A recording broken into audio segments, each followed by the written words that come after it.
प्रिय विद्यार्थियों, देखिए कल हमने कक्षा के अंदर आपके सिलेबस के विषय में, आपके पाठ्यक्रम की रूपरेखा, किस प्रकार के प्रश्न आएंगे, किस प्रकार से उनका अंकों का विभाजन है, उनकी भाषा का माध्यम क्या है, इन सब के ऊपर चर्चा की थी। आज हम आपके पाठ्यक्रम में संचालित जो भी विषय हैं, कवि हैं, पुस्तकें हैं, उनके विषय में चर्चा करेंगे। देखिए, जब भी हम किसी साहित्य की बात करते हैं तो साहित्य का अध्ययन दो प्रकार से होता है।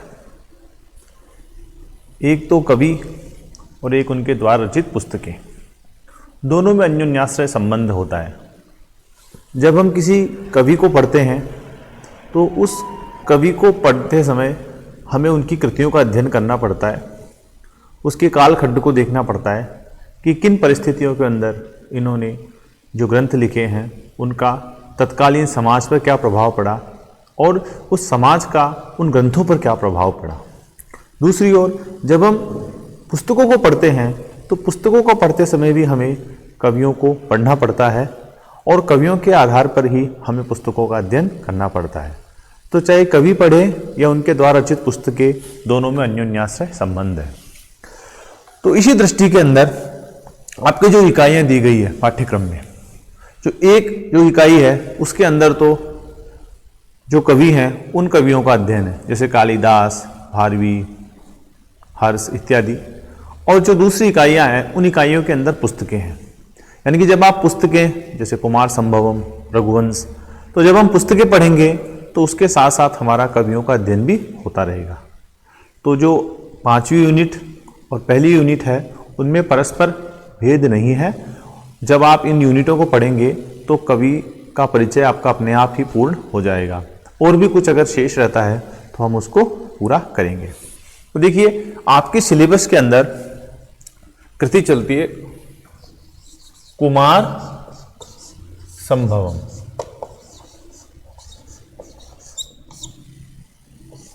पंचम सर्ग, एक चलता है रघुवंश,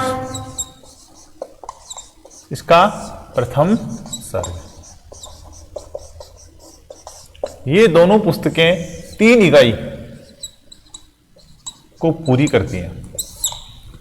अब हम इन पुस्तकों की चर्चा करते समय इनसे संबंधित जो कवि है उसके विषय में पहले पढ़ेंगे, क्योंकि उन कवि की शैली को समझना है। समझे बिना हम इनको नहीं समझ सकते, और अगर इनको समझ लेंगे तो कवि का परिचय हमें प्राप्त हो जाएगा। तो देखिए, ध्यान दीजिएगा, संस्कृत में कवि है कालिदास। न केवल संस्कृत साहित्य अपितु विश्व साहित्य के अंदर इनका महान योगदान है। इनकी जो प्रकृति को जो देखने की जो सूक्ष्म दृष्टि है वो बहुत ही श्लाघनीय है। किस प्रकार से निरीक्षण करते हैं और किस प्रकार से उसका वर्णन करते हैं। प्रकृति का जो सौम्य स्वरूप जिस प्रकार से इन्होंने अपने ग्रंथों में वर्णित किया है वैसा अन्यत्र हमें देखने को नहीं मिलता। जो कालिदास है, कालिदास ने कुल 7 ग्रंथ लिखे। इसके अंदर 2 महाकाव्य हैं, 2 गीति काव्य हैं और 3 नाटक हैं। तो सबसे पहले अपन इनके महाकाव्य के विषय में देखेंगे। देखिए, रघुवंश, दूसरा है कुमार संभवम,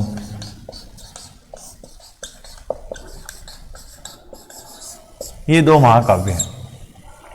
गीति काव्य है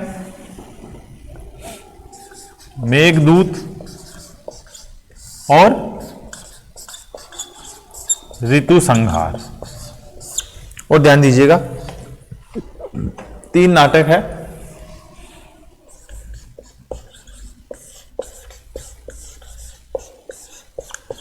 मालविकाग्निमित्रम, विक्रमोर्वशीयम,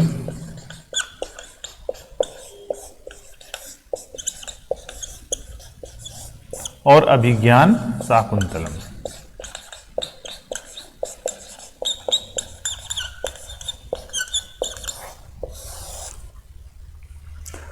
जब हम कालिदास का परिचय प्राप्त करेंगे तो कालिदास कहाँ के थे, कहाँ के निवासी थे, उन्होंने कौन कौन से ग्रंथ लिखे, उनका क्या वर्णन शैली है, उनकी भाषा शैली किस प्रकार से है, ये सब हम इनको देखते हैं।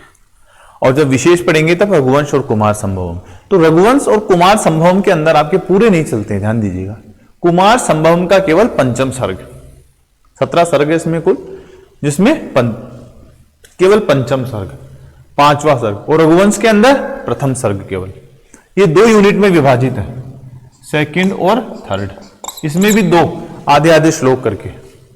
तो इस प्रकार कुमार संभवम का 5वां सर्ग और रघुवंश का पहला सर्ग पहली, दूसरी और तीसरी यूनिट के अंदर है कुल मिला के, जो कि आपके प्रथम प्रश्न पत्र के लगभग 60 से 70% सिलेबस को कवर करते हैं। और परिचय के अंदर 5 यूनिट में आते हैं, तो इन्हीं का परिचय है।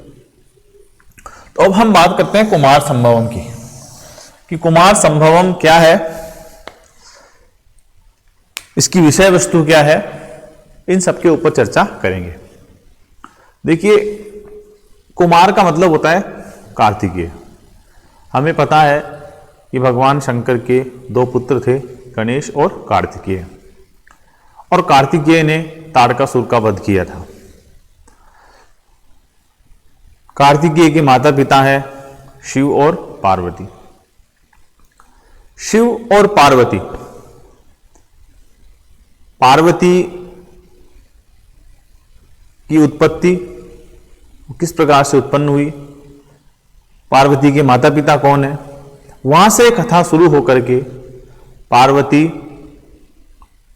के द्वारा जो तपस्या की जाती है शिव को प्राप्त करने के लिए वह, और तपस्या के उपरांत शिव का प्रसन्न होना, शिव के प्रसन्न होने के पश्चात उन दोनों का विवाह, और विवाह के पश्चात कार्तिकेय की उत्पत्ति और कार्तिकेय के द्वारा तारकासुर का वध। ये एक कथा है जो सामान्यतः हम पढ़ते हैं, पुराणों में हमने पढ़ी है, और आम प्रचलन में भाषा के अंदर भी ये प्रचलित है शिव की कथा। इसी को ही एक साहित्यिक रूप देकर विभिन्न प्रकार के अलंकारों, छंदों और यूं कहिए कि लोकोक्तियों से, जीवन के अनुभवों से जोड़कर बहुत ही सुंदर तरीके से कुमार संभवम नामक जो पुस्तक है उसकी रचना की है कालिदास ने, इस पूरी कथा को समेटते हुए। इस कथा के अंदर जो 5वां सर्ग है, वो 5वां सर्ग जो है वो पार्वती की तपस्या से संबंधित है। तो पार्वती की तपस्या का इस पूरे ग्रंथ में जो वर्णन किया गया है, इसके माध्यम से जो उपदेश दिए गए हैं, मानव कल्याण के लिए जो बातें बताई गई है, वह पूर्णतः चरितार्थ है और विशेष रूप से वर्णनीय है। तो इसी को ध्यान में रखते हुए ये जो सर्ग है, ये जो अध्याय है, बहुत महत्वपूर्ण है और आपके सिलेबस में है। इसमें लगभग 70-80 श्लोक हैं। उन श्लोकों के अंदर जो छोटे छोटे प्रश्न हैं वो भी बनेंगे, और जो मंझले प्रश्न हैं वो भी, और निबंधात्मक वो सरल प्रश्न है। एक बार आप इसका अध्ययन करेंगे। तो सबसे पहले हम बात करते हैं इसकी कथा की, पूरे ग्रंथ की कथा की, क्योंकि पूरे कथा को समझे बिना आपको उसका जो अभिप्राय है वो समझ में नहीं आएगा। देखिए, इसके प्रथम सर्ग के अंदर हिमालय का बहुत ही सुंदर वर्णन किया गया है। हिमालय की पुत्री पार्वती है। पार्वती जो है बहुत ही सुंदर, एक राजा, हिमालय राजा के घर में पैदा हुई है।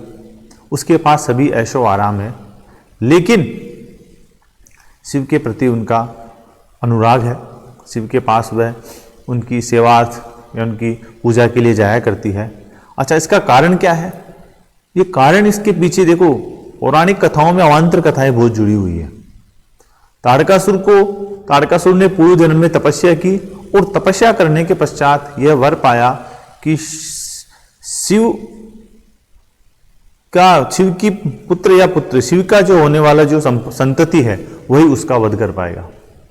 अब शिव ठहरे सन्यासी, वो विवाह करेंगे नहीं, उनके संतान होगी नहीं, और उससे उसका तारकासुर का वध होगा नहीं। तो तारकासुर का वध करने के लिए जरूरी था कि शिव का विवाह हो। तो शिव का विवाह करने के लिए ही देवताओं ने पार्वती के मन के अंदर उनके प्रति थोड़ा अनुराग पैदा किया, जिससे कि वह वहां जाकर के शिव को प्रसन्न कर सके और शिव के साथ उनका विवाह हो सके। तो शिव की तपस्या भंग करने के लिए उन्होंने सबसे पहले कामदेव को भेजा, और कामदेव को के द्वारा उनकी तपस्या भंग करने का प्रयास किया गया। लेकिन शिव इस प्रयास से इतने क्रोधित हुए कि उन्होंने अपनी दिव्य दृष्टि से, अपने तेज से, अपने तीसरे नेत्र से कामदेव को भस्म कर दिया। जब ये सब पार्वती ने देखा तो उन्होंने शिव को प्रसन्न करने का एकमात्र उपाय तपस्या समझा कि तपस्या के द्वारा ही शिव प्रसन्न हो सकते हैं और मेरा इनके साथ विवाह हो सकता है। तत्पश्चात वह जो तपस्या करती है गौरी शिखर पर जा कर के, बहुत सुंदर, और उसकी तपस्या की परीक्षार्थ जो शिव वहाँ पर उपस्थित होते हैं, किस प्रकार से उनमें संवाद होता है, बहुत ही गंभीर हास्यास्पद विभिन्न प्रकार के उपदेश लिए हुए हैं। तत्पश्चात शिव और पार्वती का विवाह होता है, कार्तिकेय की उत्पत्ति होती है और उसके द्वारा तारकासुर का वध होता है। ये पूरी कथा 17 सर्गों में वर्णित है। अब हम कल पंचम सर्ग की कथा का अध्ययन करेंगे। धन्यवाद।